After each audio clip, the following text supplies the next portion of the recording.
Using a softbox is a great way to get a nice, soft spread of light onto your subject. The smooth roll-off gives a very cinematic and professional look to your image. Luckily, there are so many different affordable options on the market these days, but which shape is the right one? In this video, I'll be comparing 5 different types of softboxes in the same setting so we can see what the characteristics are, what the roll-off does, and how the light wraps around the subject. A quick note though, I used a very simple one-point lighting setup for a reason, to really isolate the light that falls onto the subject. Let's take a closer look and see what we're working with. In the background, I put a small 3000 Kelvin bulb to give the image a warmer tone. Outside on the balcony, I used a Godox VL300 with a full CTB gel, which stands for color temperature blue, to cool down the light. My key is a Godox VL150 using one of the 5 softboxes. The camera I used in this test was a Blackmagic Pocket 4K with a Sigma 18-35 and an ND.6, meaning 2 stops of ND. It was shot at f2 at the native ISO 400, a shutter angle of 180, and the Kelvin was set to 5600. Let's take a look at the difference between these softboxes.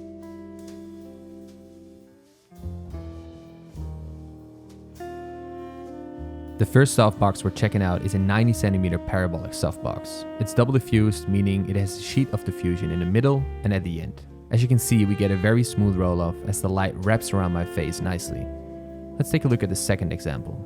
Here you can see that the light wraps around my face nicely as well, minimizing spread in the background. The second softbox is a 120m octagon softbox, also double diffused.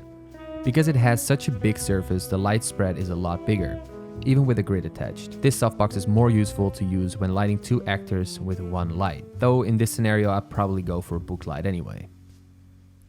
The third softbox is an odd one. You wouldn't typically use one of these as your key, more as a fill or as a top light. This one is also double diffused with a grid. Because of its odd shape, the light is directed in a very narrow path, creating a short roll-off and almost no wrap around the face. This is especially visible in the second example. The fourth softbox is one of the cheapest. It's single diffused and there's no place for a grid. That's why the light is spreaded all over the image, lighting up the background a lot more than the other ones did. Nonetheless, it creates a nice soft roll-off, especially for half the price of the other ones. The last one is one that is usually used to light entire spaces, the China ball. You can get very cheap ones from IKEA, or you can get this Godox one with a balance mount, giving you the ability to mount it to any chip LED light, making it super versatile to use. This softbox will spread the light everywhere, though the light is very nice and soft, so it can be used in situations where the actor needs a lot of room to move or where spread of light isn't a big issue. So which one did you like best? Let me know in the comments below.